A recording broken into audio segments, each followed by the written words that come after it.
Irmãos, a paz do Senhor mais uma vez para todos. Eu queria que você pudesse abrir sua Bíblia no livro de Atos, capítulo 1. Vamos ler o verso 12.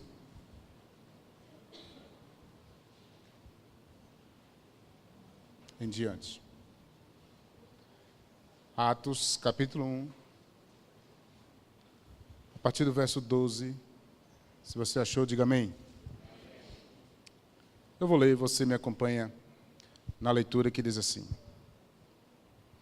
Então, voltaram para Jerusalém, do monte chamado Olival, que dista daquela cidade, tanto como a jornada de um sábado. Quando ali entraram, subiram para o cenáculo, onde se reuniram Pedro, João, Tiago, André, Filipe, Tomé, Bartolomeu, Mateus, Tiago, filho de Orfeu, Simão, o Zelote, e Judas, filho de Tiago. Todos estes perseveraram unânimes em oração com as mulheres e com Maria, mãe de Jesus, e com os irmãos deles. Vamos orar? Deus, nós queremos neste momento, Senhor, te pedir que a Tua palavra, Senhor, ao ser ministrada, ela possa alcançar os nossos corações. Leva, Senhor, a nossa mente cativa e que possamos, ó Deus, nesta noite aprender mais da Tua palavra. E que o Teu Espírito Santo, que conhece a igreja, sabe das nossas necessidades, possa, Senhor, então, falar ao nosso coração. Ajuda-nos, ó Deus. E o Teu nome seja exaltado para a glória de Deus. Em nome de Jesus. Amém? Irmãos, eu tive a experiência no ano passado de ir ao Japão, como a igreja sabe. E uma das experiências que eu tive lá, não necessariamente no Japão, mas no trajeto de João Pessoa até Nagoya, no Japão, foi exatamente a espera e a angústia de querer chegar lá. Literalmente do outro lado do mundo, nós andamos somente de avião 24 horas. Foram no primeiro trecho daqui de João Pessoa para São Paulo, 3 horas. De São Paulo para a Alemanha, em Frankfurt, foram 12 horas, isso no avião. E de Frankfurt para Nagoya, mais 12 horas de voo. Espera foi algo terminável. Parece que nós não chegávamos naquele lugar. De maneira, irmãos, que nós não tínhamos muito o que fazer. Até mesmo o assunto parece que perdia entre os 4 que estavam conversando, ao ponto de ter necessidade de dormir. Outros assistiram o filme durante o voo todo. Mas o pior de tudo foi chegar, por exemplo, na Alemanha e ter que esperar 5 horas para pegar o próximo voo. Essa espera parece uma espera muito longa. O que fazer, na verdade, enquanto nós esperamos? Essa é a pergunta que suscita exatamente nesse texto. O que é que os discípulos fizeram enquanto esperavam a descida do Espírito Santo? O que é que os discípulos fizeram enquanto a profecia não se cumpria? Lembre-se, o livro de Atos, ele conta a história, na verdade, ele continua a história de Lucas. o Evangelho de Lucas acaba e ele continua a falar do que Jesus continua a fazer com os seus discípulos por meio do Espírito Santo. Então ele inicia o livro de Atos exatamente do mesmo jeito que ele termina o livro de Lucas, mostrando então o que esse povo estava fazendo. Então nesse texto do livro de Atos, especialmente no capítulo 1, versículo 8, ele deixa toda uma diretriz, toda uma norma, todo um guia para que eles pudessem então esperar e fazer conforme a vontade do Senhor tinha dito para eles. Ele diz: esperai, porque vocês irão receber, e vocês serão então revestidos pelo poder, e serão minha testemunha em Jerusalém, Judeia, Samaria e até os confins da terra. Essa ordem dada para a igreja. Mas algo interessante aqui, irmãos, da ressurreição de Jesus até o Pentecostes, dão aproximadamente 50 dias, pois a última Páscoa celebrada com Jesus foi naquele momento com os discípulos, lá de João capítulo 13, quando ele está com eles, ele começa a lavar os pés ali, foi a celebração da última Páscoa. Então, daqueles dias até a sua morte, até contar a festa de Pentecostes, são 50 dias, pois o nome Pentecostes é exatamente 50 dias. De tal maneira, então, que 40 dias se passaram da ressurreição até a ascensão de Cristo, mas 10 dias estava a se cumprir para a descida do Espírito Santo.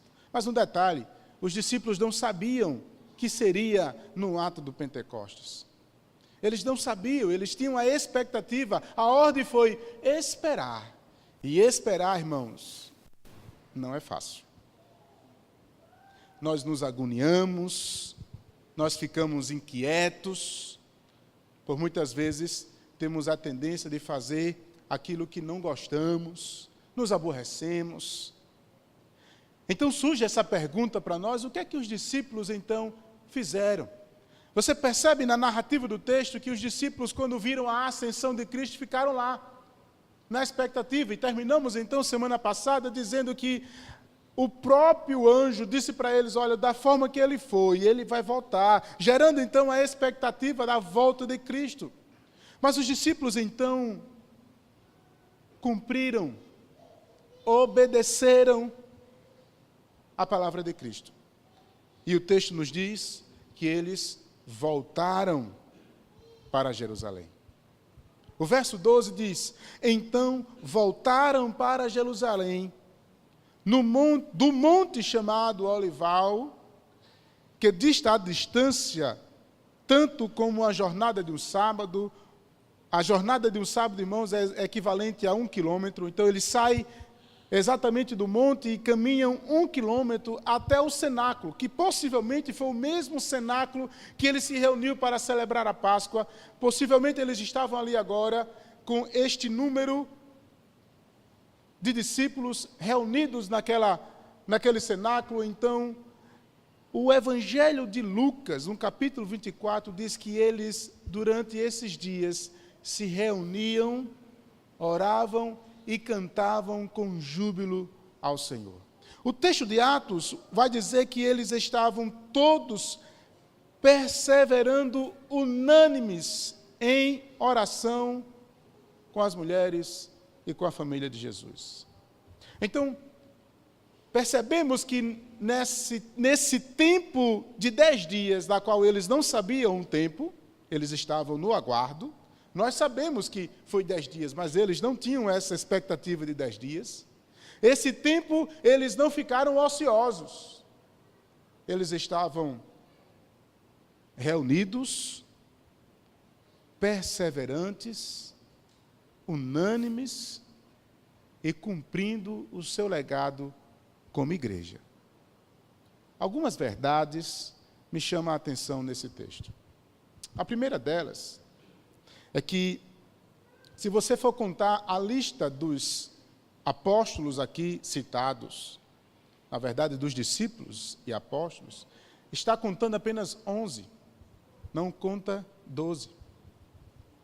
Diferente das outras listas que o Evangelho sinóticos, como nós aprendemos hoje aqui na Escola Bíblica, nos mostram o paralelo entre eles, que tem 12, neste aqui está 11. Já nos mostra, então, o que a igreja vai fazer em consequência desse texto, que é a escolha, a substituição daquele que traiu, daquele que por suas atitudes foi tirado. Ele não foi substituído porque morreu, ele foi substituído porque ele traiu, ele cometeu erro e foi retirado da lista. Interessante pensar nisso, pois Tiago, no capítulo 15, 16, eu não estou lembrado agora, vai dizer que Tiago morre e ninguém é substituído. Mas nesse momento, no início da igreja, há a necessidade que os 12 estejam completos, que é a próxima narrativa que nós vamos ler. Mas nesse momento, você percebe então o cumprimento e a reunião dos discípulos, de mulheres, de família, a família de Jesus e de outros discípulos. Somando então, como diz no verso 15, um total de 120 pessoas. Preste atenção, isso é um detalhe interessante. Por que o autor cita o número de 120? Pois na comunidade judaica, para que houvesse então um acordo comum, para que uma nova comunidade surgisse, deveria ter no mínimo 120 homens. Era algo já certo. Nesse momento, o autor está dizendo para nós, Lucas, que não tinha 120 homens, mas tinha 120 pessoas. Formada de quem? Não mais de homens, mas de homens e mulheres. Colocando então agora, não mais essa diferença entre essa ação, mas que os dois cumprem os mandamentos de Cristo, mas de maneira especial, já com uma hierarquia, a liderança e os discípulos. Essa liderança, então, dada pelos apóstolos. Você percebe, então, irmãos, que eles se reúnem, e aqui me chama a atenção que hoje, nos nossos dias, muitos estão deixando de fazer, estão deixando de congregar. Muitos nos nossos dias estão se rebelando contra a liderança, estão se rebelando contra o que nós chamamos de uma sociedade organizada, religiosa, o que eles querem chamar como igreja. Isso contra essas reuniões agora que, por algumas, estão erradas. Essa rebeldia é contra a própria ordem, pois você percebe que os primeiros cristãos, eles começam então a dizer para nós como devemos fazer. Então, com base no que Lucas diz no capítulo 24, e agora quando eu percebo que eles, nesse tempo de espera, começam a gerar as atividades de adoração, a reunião. Eles não ficam ociosos, como que esperando que as coisas acontecem. Não, eles adoram e adoram com alegria. O que Lucas vai dizer no capítulo 24 é que com grande júbilo, olha, com grandes júbilos, eles se alegram e adoram ao Senhor. A adoração, então, em comunidade é algo que está no princípio da igreja e que nós, então, precisamos entender que essa prática é uma prática aprovada por Deus e que precisamos, então, cumpri-la também. Indo de encontro exatamente àqueles que querem se rebelar e não terem suas responsabilidades de estarem congregando. Como diz a palavra de Deus, não deixeis vossas congregações, como é costume de alguns. Preste atenção, irmãos, como esse texto começa agora a nos dar as diretrizes, mesmo nesse tempo de angústia. Olha, eu queria chamar a sua atenção para um detalhe. O segundo detalhe é que eles não estão mais nervosos, não estão mais com medo, não estão ociosos. Eles estão, na verdade, agora congregados, reunidos, perseverantes, unidos e cumprindo o mandamento do Senhor. Na expectativa dessa profecia que iria se cumprir, eles estão então começando agora a dar diretrizes para esta igreja. Preste atenção, nesse período de 40 dias, Jesus esteve com seus discípulos como que um incentivo, como que mostrando todas as verdades do reino para eles. E agora alimentados durante esses 40 dias da ressurreição, em vez deles estarem com medos em um ambiente de perseguição, pois lembre-se, eles estavam sendo perseguidos, eles estavam sendo ameaçados. E mesmo assim, eles conseguem se reunir, eles conseguem se congregar, eles conseguem cultuar ao Todo-Poderoso, e ainda por cima, com grandes júbilos. Eu me alegro, irmãos, em poder saber que esses irmãos estavam alegres. Parece, irmãos, que cultos, e muitos cultos por aí, estão parecendo mais um funeral do que um culto ao Todo-Poderoso. Onde as nossas almas não se alegram, onde o nosso espírito não se regozija, onde nós não temos, parece que mais a oportunidade de nem nos alegrar na presença do Senhor, parece que estamos como que travados, sem poder se alegrar no Senhor. Eu percebo então essa igreja já desde o começo, alegrando-se e cultuando ao Senhor com grande alegria. Não com meninice, com grande alegria, com exaltação ao Todo-Poderoso. Eles se reúnem. Então há uma grande importância de estarmos juntos. Há uma grande importância de nós como igreja nos reunirmos. Há uma grande importância para como que nós, servos dos senhores, juntarmos para glorificarmos a Deus, como assim foi no começo da igreja.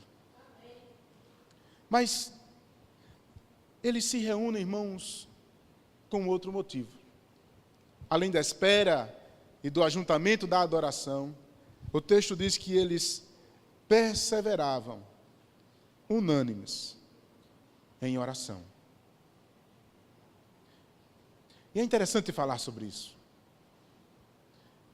Porque quando eu olho para esse texto, você vai perceber então, todo o livro de Atos, falando essa palavra, e eles perseveravam em oração. Você vai perceber, por exemplo, que quando Barnabé e Paulo é separado, a igreja estava orando. Você vai perceber que quando os discípulos foram presos, a igreja estava orando. Você vai ver no capítulo 2, após a descida do Espírito Santo, o texto diz que eles perseveravam na doutrina, no partir do pão e nas orações. Quando nós falamos então de oração, irmãos, nós estamos falando de algo que é exclusivo do cristianismo. Algo inato a nós para termos relacionamento com Deus. E que por muitas vezes hoje, nos nossos dias, nós negligenciamos a oração. A importância, irmãos, de estarmos unidos para a adoração e para a oração é algo que está prescrito desde o começo da igreja como algo normativo para nós. Lógico que, irmãos, a oração ela é tanto pessoal quanto coletiva. Mas percebe, irmãos, que por muitas vezes nós não estamos mais acostumados a orar.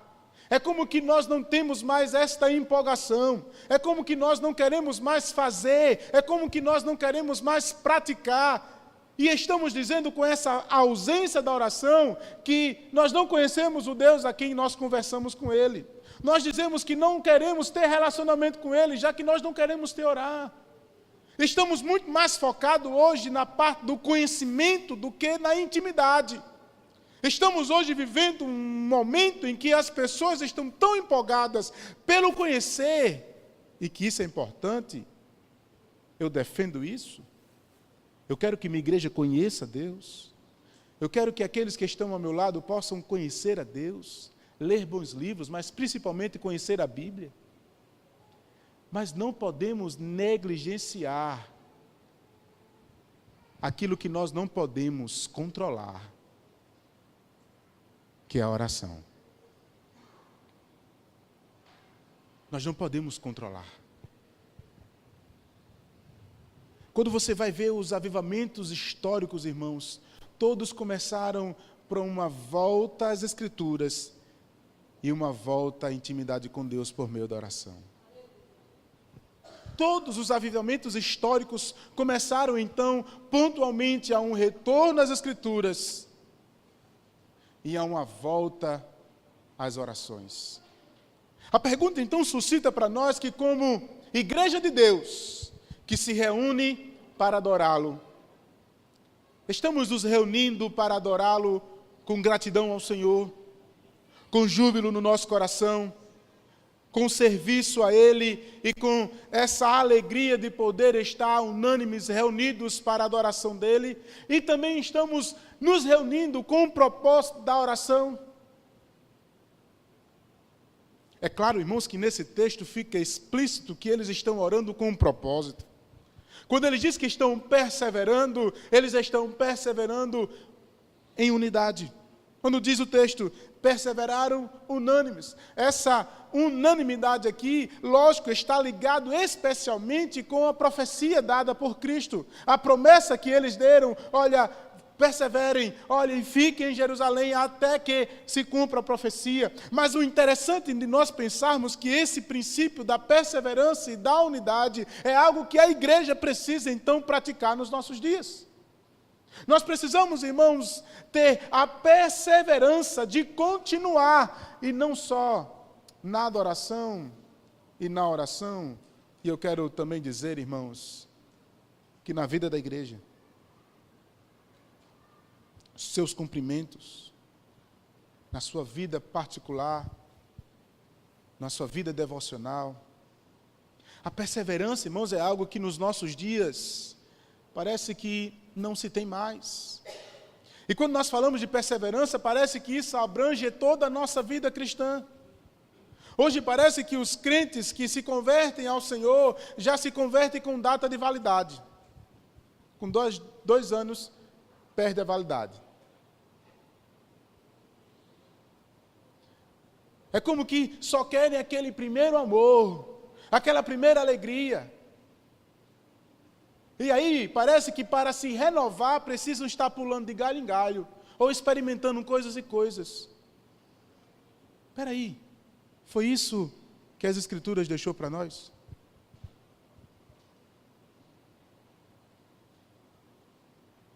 Será que eu realmente estou sendo edificado na doutrina dos apóstolos, nas Escrituras? Será que eu realmente estou tendo intimidade com Deus por meio das Escrituras e por meio da oração? Ou eu estou apenas querendo manter um estado em que eu me acho santo, me acho salvo e quero dar apenas uma satisfação para as outras pessoas e pronto? Há muitos irmãos que querem viver de aparência.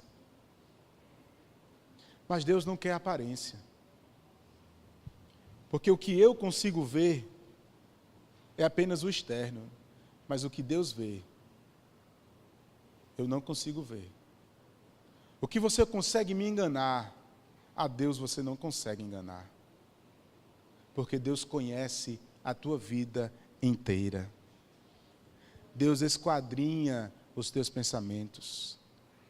Deus sabe o que você pensa. Deus sabe as tuas intenções. Deus sabe a tua vida. Deus sabe o teu passado, o teu presente, o teu futuro.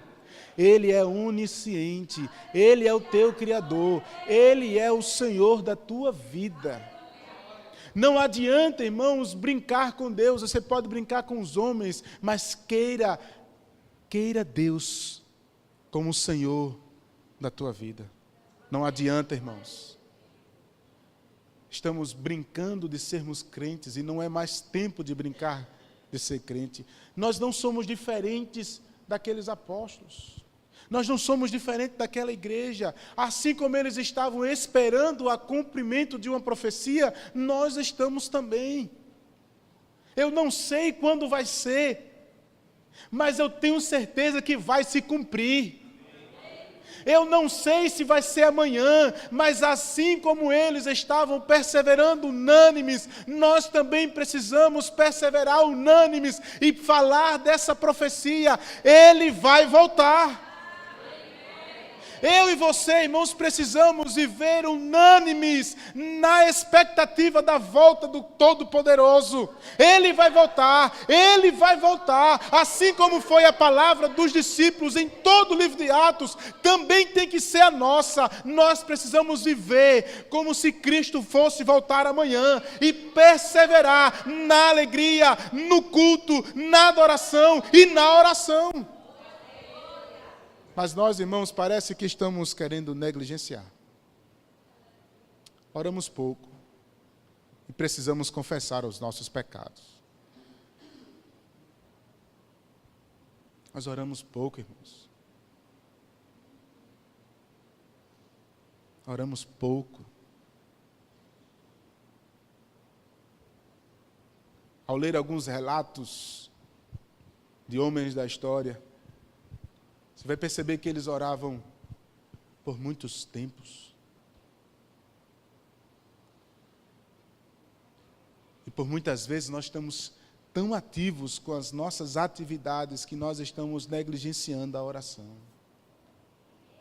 Nós estamos negligenciando Deus. Nós damos muita importância às nossas atividades de casa, aos nossos relacionamentos com amigos. Nós damos muita importância ao nosso celular, ao WhatsApp, à Netflix, a jogo de futebol. Nós damos muita atenção a coisas triviais, irmãos, e nós negligenciamos aquilo que é extremamente importante para Deus e para nós. É a vida de oração. Esse texto nos ensina, irmãos, que eles perseveravam. O que me chama a atenção é que na perseverança, a perseverança, irmãos, ela não nos isenta de sofrimento. Não. A perseverança, ela não nos isenta de momentos ruins. A perseverança não está dizendo para nós que a vida vai ser fácil, que não vamos ter vontade de desistir. Não, mas é nestes momentos que nós confiamos um Deus Todo-Poderoso e que Ele há de suprir as nossas necessidades. Nós precisamos então crer naquele que tem cuidado de nós. E é perseverar, irmãos, na sua palavra.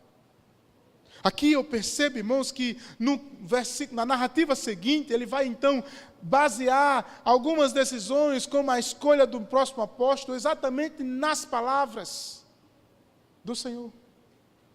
Nos textos do Antigo Testamento. A sua base, tanto na sua pregação do apóstolo Pedro, quando ele vai explicar o evento que acontece, toda a sua fundamentação é nas profecias do Antigo Testamento. Então não é algo solto, é conhecimento e oração.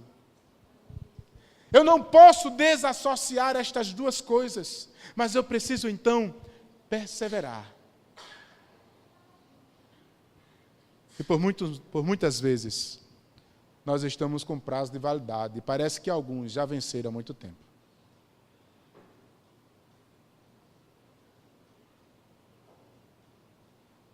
Olhar para nós,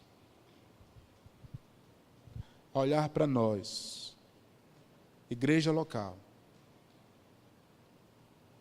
nós precisamos perceber que precisamos perseverar. Caminhar insistentemente, não parar. Quando desistirmos, estaremos com um monte de irmãos que estarão nos apoiando para não desistir. Mas também unânimes. Como falei, essa unanimidade aqui, ela está apontando claramente para a profecia. Mas quando falo de unanimidade, nós estamos falando, irmãos, de unidade, de um pensamento, de uniformidade, de alinhamento de pensamentos. Nós precisamos, irmãos, aqui, a partir de mim, junto com o conselho, com a liderança e todos os irmãos que vão adentrar a esse templo, todos nós que estamos aqui, precisamos estar com os nossos pensamentos alinhados com uma única base, a palavra do Senhor. Estamos, por exemplo, alinhando os nossos pensamentos para um planejamento, mas apenas não é só um planejamento, é um alinhamento para que de forma fácil nós possamos ter um propósito cognoscível, um conhecimento que seja fácil para nossa mente assimilar. Nós precisamos então, como igreja, conhecer a Deus, amar e servir. Esse propósito, irmãos, vai perdurar não apenas esse ano, mas por muito tempo na nossa vida. Nós como igreja estamos alinhando o pensamento, porque nós precisamos então saber que como igreja eu preciso conhecer, como igreja eu preciso ser amado e amar o meu irmão, e como igreja eu preciso servir a Deus e servir o próximo. Essas ações estarão sendo praticadas aqui e fora daqui. Porque nós somos uma igreja sem parede. Nós temos um local de reunião. Porque a igreja somos nós. E a nossa atuação é em todos os lugares. E se começarmos, irmãos, apenas por essa rua, pela rua de trás, por esta comunidade, nós temos mais muito o que fazer. O bom samaritano é como se fosse um comprimido que apenas faz passar a dor. É apenas um pouquinho do que nós podemos fazer o ano todo. É uma prática pontual do que deveria ser natural. Esse texto, irmão, suscita para nós verdades importantes. A primeira delas, o exercício da disciplina. Quando o nome de Judas é tirado da lista por sua falha, isso demonstra, então, o exercício da disciplina e o cumprimento de uma atividade eclesial, a escolha da substituição. Isso tem um motivo, pois a igreja começa então com os 12 apóstolos, fazendo então uma referência aos remanescentes das 12 tribos de Israel. Então ela começa coerente, mas também demonstra agora a sua atividade eclesial e como a igreja precisa então de exercer as suas práticas eclesiásticas com disciplina. Mostra então a importância do culto, da adoração e com alegria. E como nós, irmãos, por muitas vezes, ao longo da nossa vida cristã, nós substituímos a importância da nossa reunião, da nossa congregação, do momento da adoração predeterminado por nós, para fazermos outras atividades. Quantas vezes nós faltamos? Quantas vezes nós dissemos, mas é só um domingo? Isso ao longo da vida, e parece que quando nós estamos servindo em alguma coisa, e quando nós somos substituídos na escala, aí parece que nós estamos livres então para dizer assim, olha, já que tem alguém que vai fazer no meu lugar, eu não vou, eu vou tirar uma folga. Vai tirar folga de cultuar a Deus? Sabe, coisas que a gente escuta ao longo da vida. Outra coisa, irmãos, é pessoas que querem servir e nunca cultuar. Estava conversando com alguns amigos esses dias, ele disse assim, eu estou todos os domingos na igreja, mas eu não participo de um culto faz tempo. Eu disse, bom, bonito, cultuar o que é importante, você não está fazendo. Você percebe os dois extremos? Eu preciso servir, sim, mas eu preciso, irmãos, perseverar no princípio da adoração. Eu preciso dar valor àquilo que Deus dá valor. E o culto, irmãos, é algo extremamente valoroso. É algo extremamente valoroso para Deus e precisamos, então, irmãos, colocar isso na nossa vida cristã, na nossa prática e dar importância a esse dia, a essa prática. Mas, por fim, esse texto nos chama a atenção da necessidade da oração.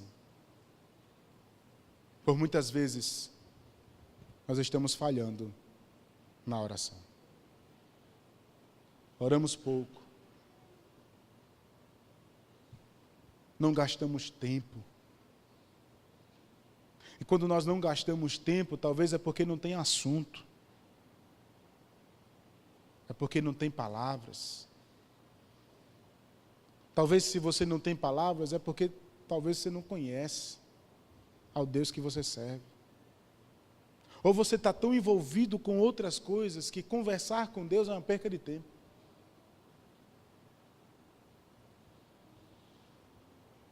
Quando eu olho para esse texto, eu percebo alguns paralelos. Jesus, ele ora por longos tempos.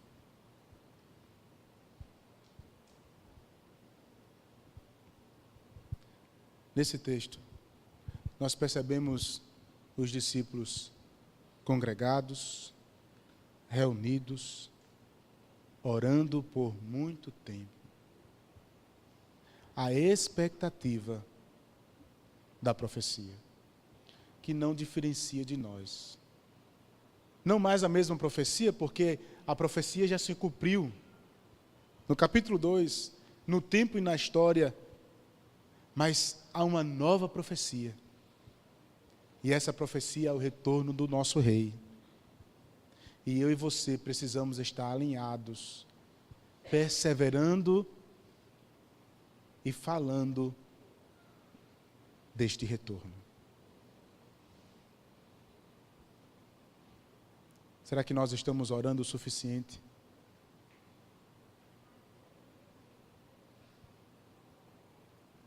Ou nós estamos apenas cumprindo tabela?